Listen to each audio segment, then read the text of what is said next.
Now, the series that we're in right now that we're wrapping up today, Crazy Like Us, is really a series where we have contrasted the idea of giving, which all of you do, and the idea of being generous.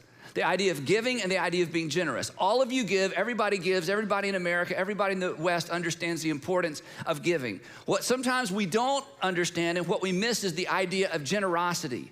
And giving and being generous are two very different things. So this entire series is really about how to be generous, which is a little bit insulting because to say I'm gonna teach you how to be generous assumes that you don't know how to be generous. And I don't know if that's the case or not, but here's what we do know. We do know that most Americans do not know how to be generous. They know how to give, they know how to respond to an ask or even sometimes a need, but they don't understand a life built around generosity. So instead of assuming that all of you know how to do that, I decided we'd take a few weeks and talk about how to be generous. This is not a do thing. This isn't to learn how to give. This is a be thing. This is learn how to be generous because again, everybody gives something to someone somewhere, and oftentimes that actually masks the reality that even though we know how to give, we don't know how to be generous. Because as we've said throughout this series, generosity is more than just random acts of giving. Generosity is more than just random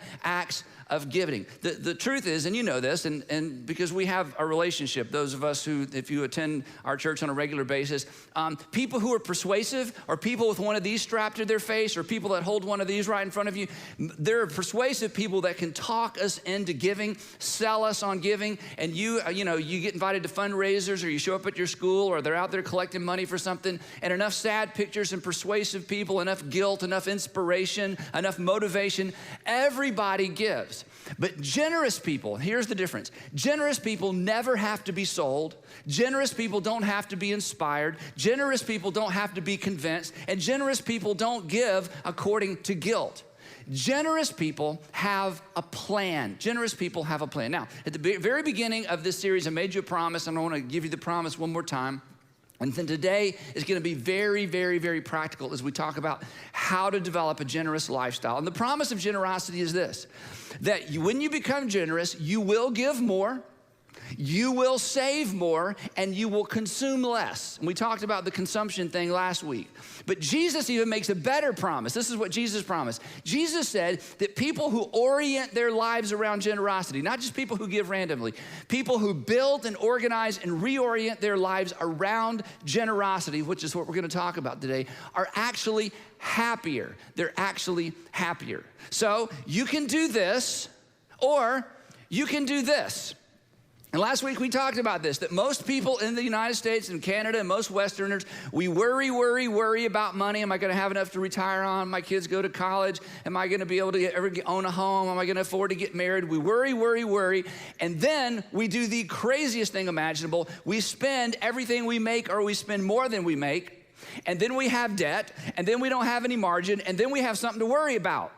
And we get so worried, the only way to relieve our stress is to go to the mall. And so we go to the mall to relieve our worry, and we spend everything or more than we make. We carry debt, and we don't have any margin, and then we worry, and round we go, and then we go to the car dealership to kind of get, work it off, and then the boat dealership and the boat show, and we'll go on and on and on. Everybody kind of has their thing. So consequently, we worry about future consumption.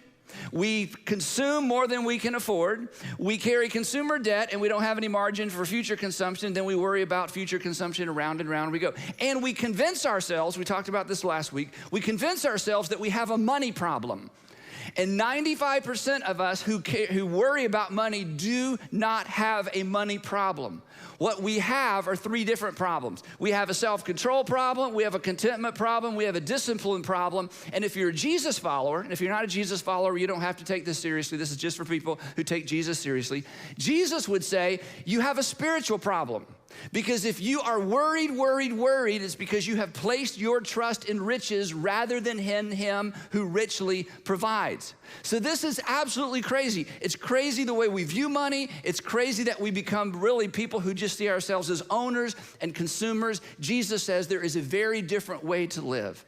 And it's the way of generosity, where you wrap your entire financial life and you begin to view the world through a different lens, the lens of generosity. Because generous people, and this is where we left off last week, generous people do not assume it's theirs to consume. This is the shift in thinking that makes all the difference in the world. Generous people do not assume it's there to consume. They have rejected the assumption consumption.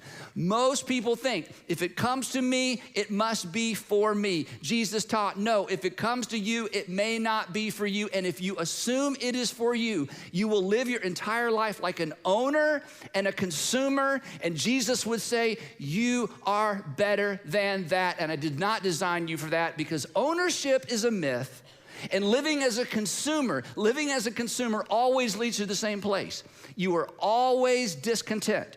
No matter how new and shiny it is today, there's a newer and a shinier one waiting for you tomorrow. Living like a consumer, living with the assumption it's all for your consumption, no matter how much money you make, no matter how much you have, you will always be on the brink of discontentment, which drives the cycle round and round and round. Now, you break the insanity cycle.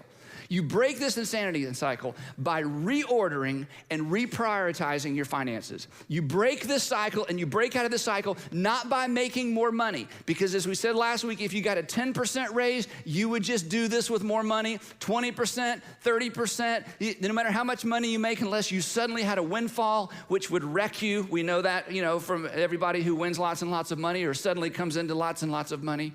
But the only way off of this for the mere mortal, for most of us, is to rethink your finances. And generosity, I'm just telling you, generosity is the off-ramp. You reprioritize and you reorder around generosity rather than consumption. And it's this very simple thing. It's really taking the thing that is usually last on our list and moving it to the top of the list. So let me show you how that works. And to do that, we're going to go back to our definition that we gave you the first week and last week. So here's our working definition of generous. I made this up. You can come up with your own. It's clunky. No one will ever remember this, but I did it on purpose because these are some really, really important words that I want to talk through, then tell you a story, and then we'll wrap this series up. Here's our definition for generosity, or generous. The premeditated, calculated, designated emancipation of personal financial assets. I kind of like it. The premeditated, we'll talk about that one. Calculated, we're going to talk about that one. Designated, we're going to talk about that one. Emancipation, you're going to set it free, because generous people understand just because it comes to me doesn't mean it's for me. That's how generous people live. So let's start with this word right here, premeditated. In order to be generous, you have to have a plan.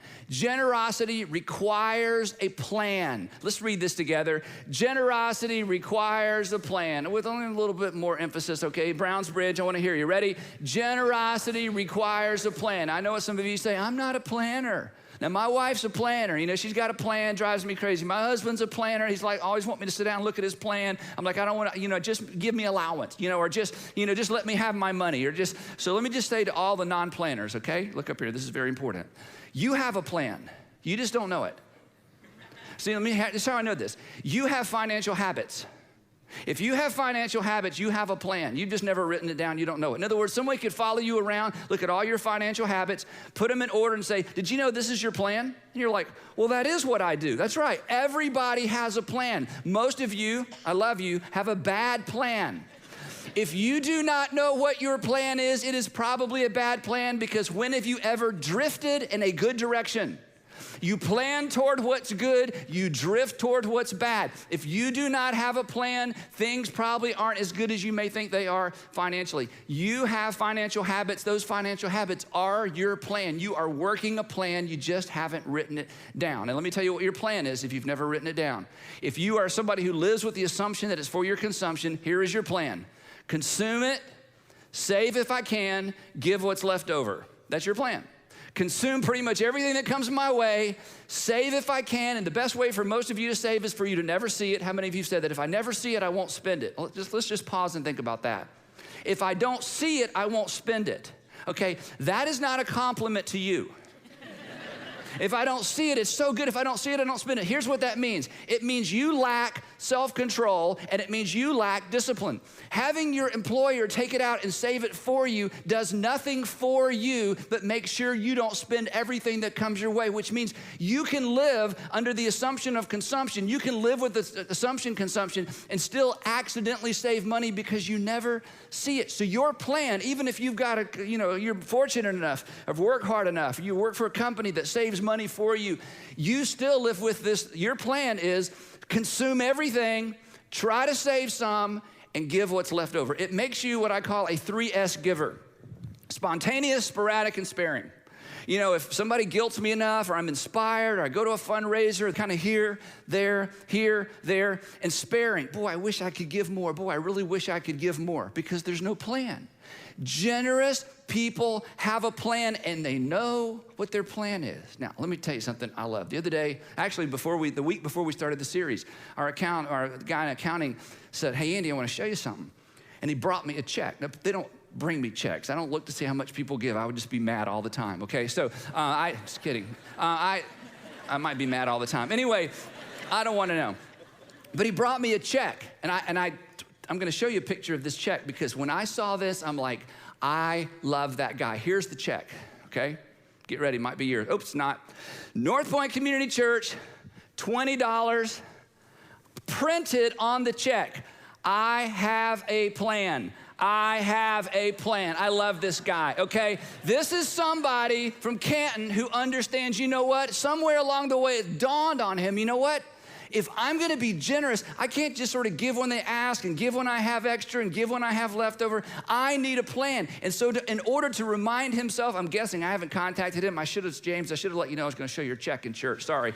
I hope you're excited. Anyway, I just thought, this is somebody who gets it. I have a plan. So you need to have a plan. If you're gonna be generous, you've got to come up with a plan. There it is, a plan, okay? Even if you're not a planner, you got to have a plan. You have a plan, you just don't know what it is. You need to know what it is. You need to work the plan. So that's the premeditated part. Premeditated, calculated. Calculated means you need to decide ahead of time how much. Generosity requires a specific amount, or generosity requires a percentage. You need to know ahead of time, how much am I going to give? And what percentage? And percentage is better. Percentage is better because as you make more, you give more. Percentage is better because as you make more, you give more. And let me tell you what has freaked some of you out, okay? You see, if I said, hey, would you give, if you make $100, if you haven't given $10, not a big deal. If you have $1,000, give $100, hey, I give $100, you know? But once the zeros start adding up, people freak out. It's like, oh my gosh, it's just so much money. No, it's a percentage. Generous people give percentages. That's how generous people think, because generous people want to give more, and as their income goes up, they decide to give more. And the best way to do that is by picking a percentage. Not spontaneous, not sporadic, not sparing. Percentage is best. And here's what generous people do. Here's what I'm going to challenge you to do. Generous people give it before they consume it. See, the key to generosity isn't just giving more. The key to generosity isn't just having a plan. The key to generosity is reordering or reprioritizing your finances so that what was last, if I have any, I'll give it, goes first. You give first and you save second, and then you live on the rest. You flip the whole thing upside down. And that makes you a 3P. Instead of a 3S giver, you become the 3P giver. You're given a percentage. It's a priority. That means you give it first. We're going to talk about that in just a minute, how to do that. You give it first. I'm going to pick a percentage beforehand. When I get paid, when I get my bonus, when I get my tips, when I get my, whatever, I'm going to give it first. It's the priority. And then progressive. And here's what I mean by that. That even if you have to take a baby step, you decide, you know what, I want to be generous, but it scares me, so I'm going to start with 2%, or I'm going to start with 5%, or I'm going to start with 7%. I think 3 and 5 are Bible numbers, so we'll go, 40 is 2, but okay, we'll go with 3 or 7, That over time, you bump up your percentage. So you become generous by choosing a percentage, giving it first. You put it at the top of the list rather than the bottom, and then over time, you increase it. So that's the next step. You got yourself a plan, and then you're gonna decide how much and how often. And then this is the fun part. You've been waiting for the fun part, right? This is what puts the fun in funding. Generous people, it's calculated, it's premeditated, it's calculated, and it's designated. That means you choose ahead of time where it's going. This is the reason some of you don't like to give is because people are always asking you for money, asking you for money, asking you for money. Generous people don't feel guilty saying no, because generous people have already decided. Now here's what Jesus said. So I'm gonna tell you where to give your money, okay? This is what Jesus said, I love this. He said, where your treasure is, you've heard this before, where your treasure is, there your heart will be also. Now this is a fascinating thing. Jesus, you should read, again, if you don't believe the whole Bible, it's fine. If you're not sure about who Jesus was, you should at least read what Jesus said, okay? If you read the paper, you should at least read what Jesus said, okay? If you read anything, you should at least consider. So here's one of those brilliant insights Jesus had, that where your treasure is, your heart is, which means wherever you're sending your money, your heart, part of your heart is there. It also means that if you would like to change where your heart is, change the direction of your money. It works both ways. So this is how you put the fun in funding. This is how you bring a sense of feeling to your finances. And this is how to connect your money and your heart. You pre-decide where you're going to give. And then when everybody comes after you for money for the rest of your life, you can feel good about saying no because you're generous. I mean, you can do random acts of generosity. You can do random acts of giving. You should. I do all the time. But what makes you generous is that you have pre-decided, you have a plan, you picked a percentage, you're giving it first, and you've decided ahead of time where you're going to give it. One way of thinking about it is this. Saving is how you say yes to you and your future, but generosity is how you say yes to what is important to you. And you know what? You've all been in this situation. We all have.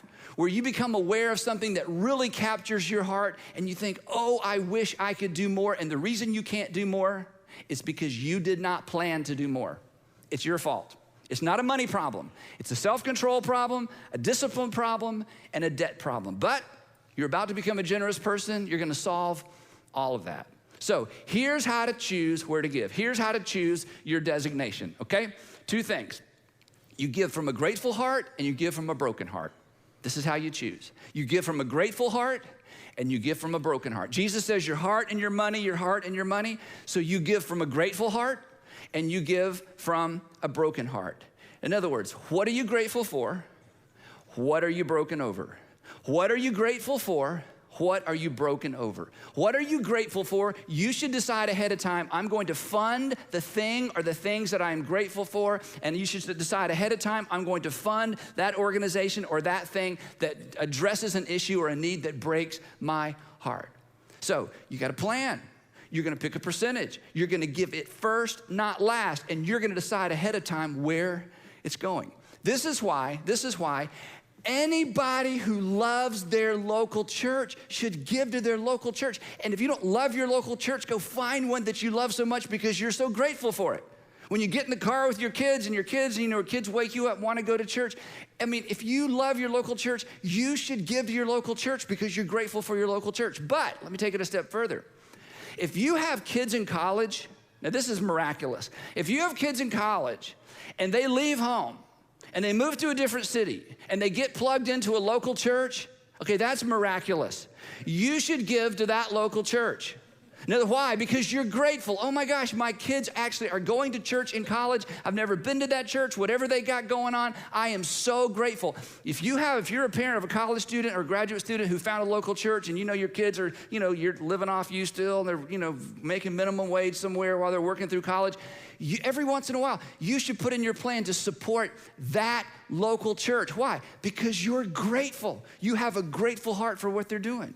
But in addition to your local church, you should pick something that's a cause that you're all about, a charity that creates emotion in you, a group that's doing something in the world. It may be something that's focused on a specific country, a specific neighborhood, a specific need. You need to find an organization outside of your local church that addresses something that breaks your heart. But as long as we fool ourselves into thinking we're generous because of random acts of giving, then we're in trouble.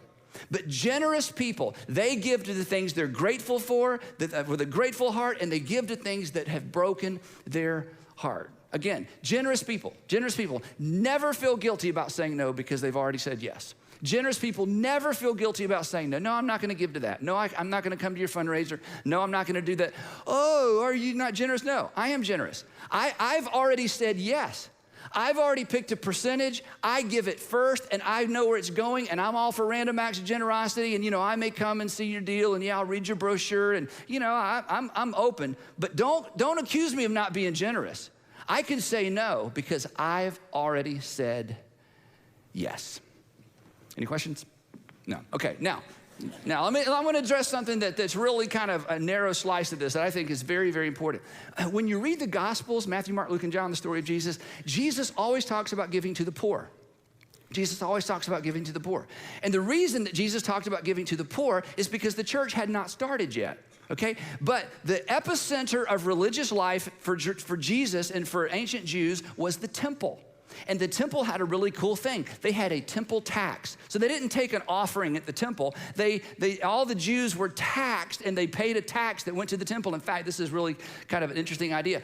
All over the world in ancient times, Jews, no matter where they lived, no matter how far away from the temple they lived, they actually sent their money to Jerusalem to support the temple, which is really cool. In fact, it was so much money in certain Roman provinces at different times in history, the Roman provinces tried to pass a law against Jews paying the temple tax because they sent so much money out of the community to Jerusalem to support the temple. So it was a lot of money. In fact, there are stories of whole caravans full of wealth making its way through different parts of the world collecting this tax for the temple. So it was a lot of money that poured in to the temple. So I got to thinking, I thought that might be a good idea.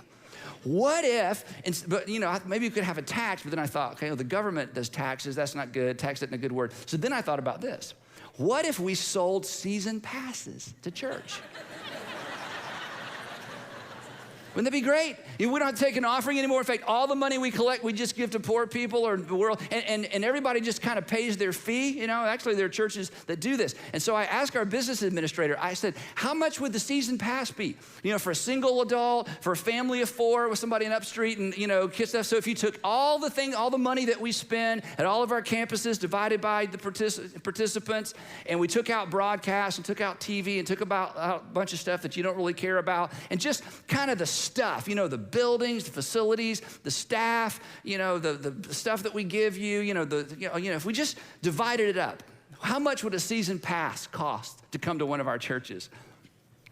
It was so much money. I'm not even going to tell you. I looked at it and I thought, wow. First of all, we have to have guests. We can't say, sorry, you didn't buy your season pass, and then we show you how much. It's like, I ain't going to do that. Okay, so here's some good news. We are not going to sell season passes. We are going to continue to do it the way we've done it. But here's the cool thing. In the first century, the Apostle Paul actually ran into this same dilemma because the Apostle Paul was planting churches all over the Mediterranean rim. In fact, let me show you this map and I'll read a passage to you. So here's Jerusalem way over here. Here's all these, he started creating churches all around the Mediterranean rim, all around the Mediterranean Sea, all these churches. But the epicenter of activity for Christianity was Jerusalem. That's where Jesus lived. That's where the resurrection took place. That's where the apostles, all got together before they started spreading the gospel. And over time, the church in Jerusalem was persecuted, and the church in Jerusalem, the Christians, they couldn't get jobs. They were outcast from society because they didn't fit with the temple system, and they were impoverished. So Paul, as he's planting these churches all around here and teaching them how to collect money to support the churches that they're planting all around the Mediterranean rim, he realized, these churches that have as much or more than they need to do something for the church in Jerusalem that is in need.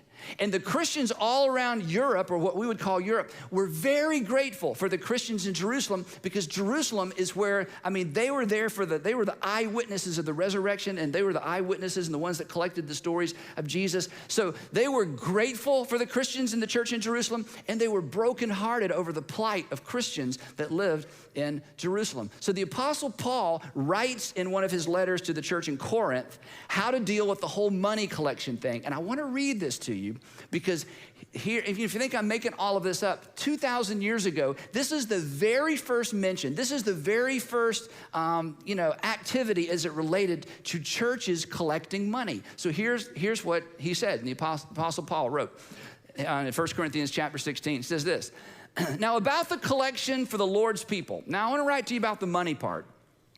Do what I told the Galatian churches to do. So he's writing to a church in Corinth, and he says, look, I'm basically telling everybody the same thing. I'm going to tell you exactly what I told the churches in Galatia to do, probably what he would have told the churches in Rome to do. Here's how the churches should handle this whole money thing. Now, this is interesting. Now, remember, there's no checking accounts. There's no mail. You can't, online. If you have money, you keep it in a hole in the back room of your house. You may have some people who manage your money if you're super rich, but essentially you were paid when an actual gold and silver or copper or pieces of coins. They'd split coins in half. They had all kind of different ways they handled currency back there. So here's what he says to these Christians about supporting the church. This is so interesting. He says this: on the first day of the week, which is Sunday, on the first day of the week, of every week, on the first day, each week, each one of you should set aside a sum of money. In other words, you got to have a plan. Here's the plan. Paul, how should we give? Should we wait and just how the Spirit leads? No. Should we wait and, see how well the guy communicates and inspires us to give? No. You got to have a plan. You got to have a premeditated plan. I want it to be calculated. We'll get to that. And it's going to be designated. So here's what he says. First day, each one of you set aside a sum of money. So every Sunday, he says, when you start in your week, you look at how much money you have, you take some money and you set it aside. You put it in a jar, you put it in an envelope, you put it in a different hole. You got your saving hole, your kids' college fund hole, and then you bury this other, however they did that. So you set it aside. Well, to which we would all ask, well, how much? How much should we give? And the Apostle Paul, and he started all these churches, so he's the guy. So how much should we give? Listen to what he says. Set aside a sum of money in keeping with your income. Okay, but how much in keeping with your income? I know, you got to be more specific. No, that's it. So is it a percentage? Yeah, it's a percentage, but how much in keeping with your income? Literally, this means to whatever extent one has prospered. That's what this little Greek phrase means. To whatever extent one has prospered, set aside that amount of money. Okay, Paul, you got to give me a number. Paul's, no. How grateful are you for those Christians in Jerusalem? Oh, yeah. How brokenhearted are you over their plight? How grateful are you? How brokenhearted are you? How grateful are you? How brokenhearted are you? So based on how grateful you are and how brokenhearted you are, just set aside a sum of money. How much? I'm not going to tell you. It's in accordance with your income. It's to the degree that you have prospered. This is the New Testament pattern. No amount and no percentage is prescribed. How grateful are you? How brokenhearted are you? He says, set it aside, set it aside, set it aside. Then look what happens. Saving it up so that when I come, this is amazing. No collections will have to be made. Now, this is a really powerful idea. No collections will have to be made. Here's what he's saying. When I get there, when I show up, no pressure. You'll have already collected the money. We don't have to have a sad song. I don't have to show you slides of the suffering people in Jerusalem. You've already set aside the money. And you're not going to give leftovers because you've been saving it up over time because you have a plan. And nobody's going to be in church that day going, well, I really wish we could do more. He said, no, this isn't even about me. We're not even going to take a collection when I get there. You are going to have collected it before I get there because you are going to have a plan. You have a premeditated, calculated, designated approach to giving because that's what generous people do. They don't have to be asked. They don't have to be begged. They don't have to be shown pictures. They have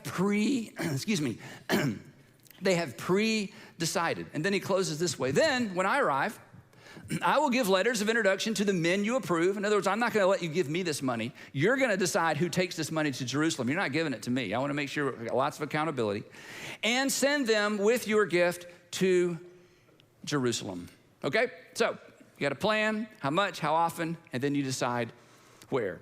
And where do you give it? You give it to what, you're grateful for and what breaks your heart. What, you're grateful for in your heart, what breaks your heart. It's that simple. So let me go over it again. You got to have a plan. You've already got one. Might as well come up with one that's a good one, right? You're going to take what's normally at the bottom. You're going to put it at the top. You're going to pick a percentage. You're going to decide when to give it. And then you get the fun part. You say, hey, what am I grateful for and what breaks my heart? So that's what generosity is. It's the premeditated, calculated, designated emancipation of personal financial assets. The easy way to remember this is what you have heard me say 1,000 times. It's give, save, live. Give, save, live. You give first, you save second, and you consume the rest. You give first, you save second, and you consume all the rest. And when you do, everything changes. Because here's the thing, this is the thing, and many of you would, in fact, since I started this series, I've gotten so many cool emails, so many cool direct messages, texts of people saying, preach it, preach it, preach it. I learned this 5 years ago, learned this 10 years ago, learned this a year ago. It has made such a big difference. And here's what happens. You see, generous people, not people who ran random acts of giving, generous people who have ordered their finances around generosity. Generous people have an easier time saying no to the things that undermine their own financial future. Generous people have a much easier time saying no to the things that undermine their financial future because they don't think and live like consumers. They live this way. It's the new crazy. It's the crazy where you give and you save and you live and you have peace, and you give and you save and you live and you have peace. And people look at this and say, you're crazy. You mean you give before you consume? You give before you save? You give first? That's crazy. Of course it's crazy. But it's a better version of crazy than this. This is when you're living like an owner and you're living like a consumer.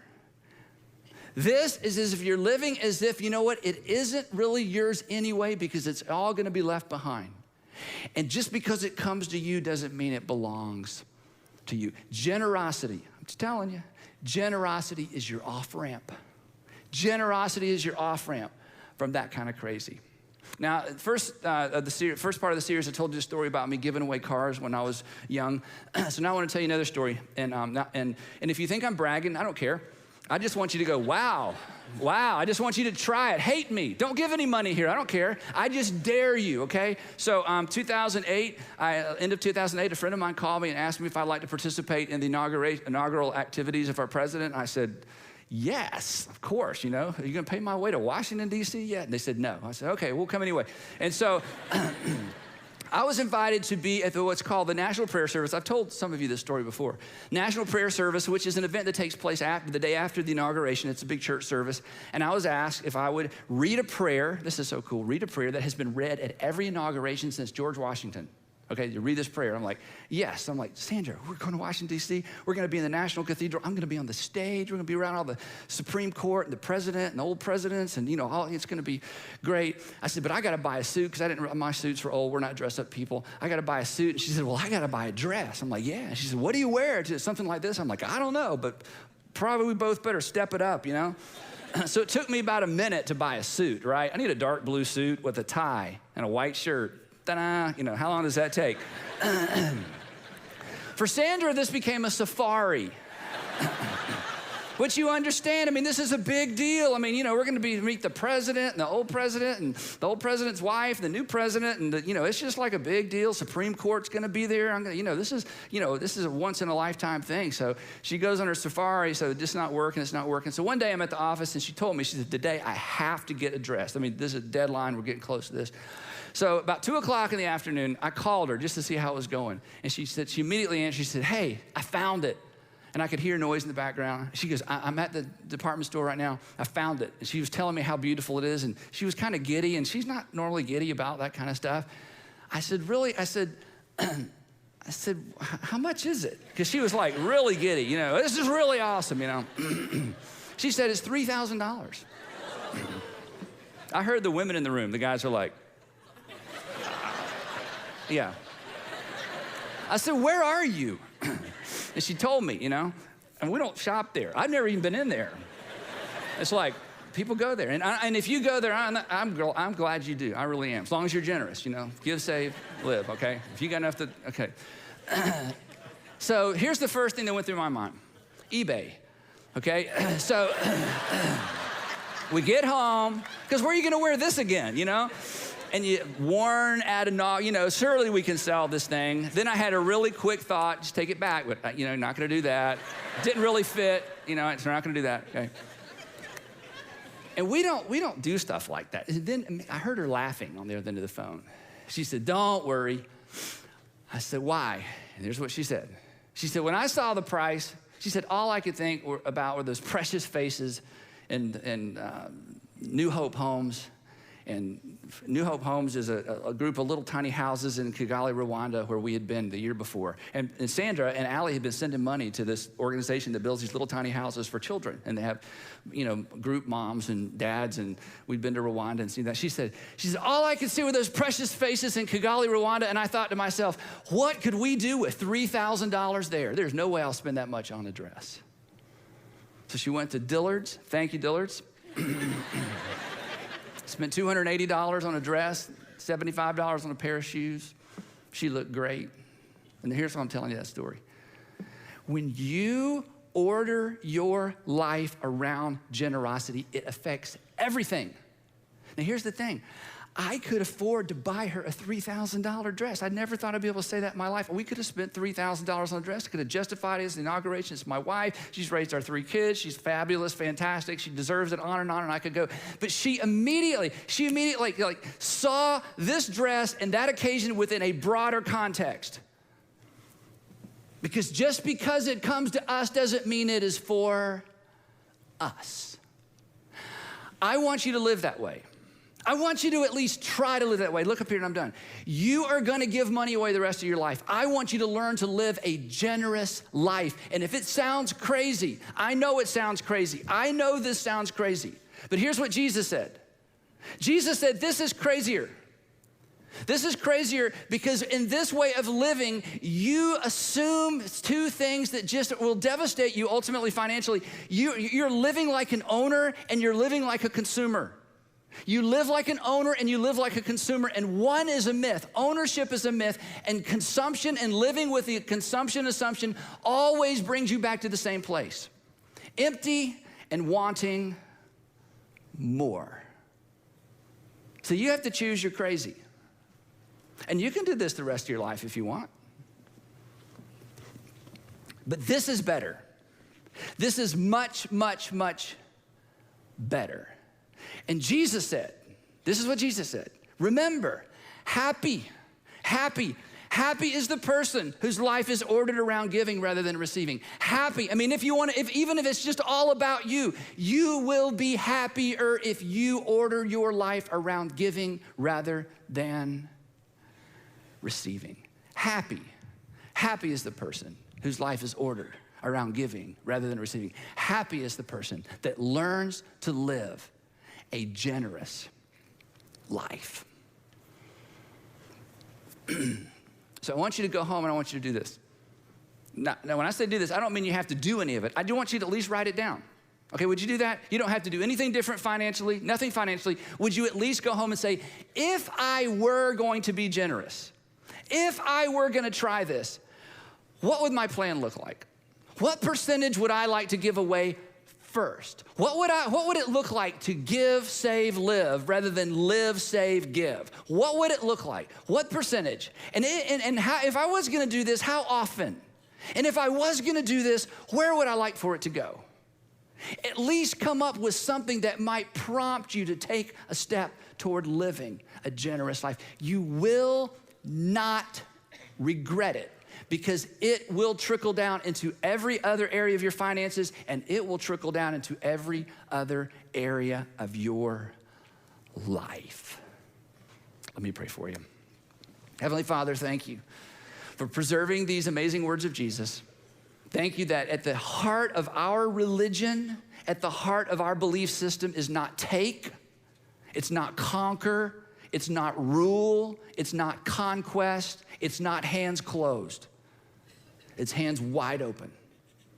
It's nail-scarred hands wide open. For God so loved the whole world that he gave something. And from there we begin our lives. And from there we live our lives. And there at the epicenter of all that we believe and all that we value is a gift to humanity. So Father, I pray that you take each of us beyond giving to the place of generous.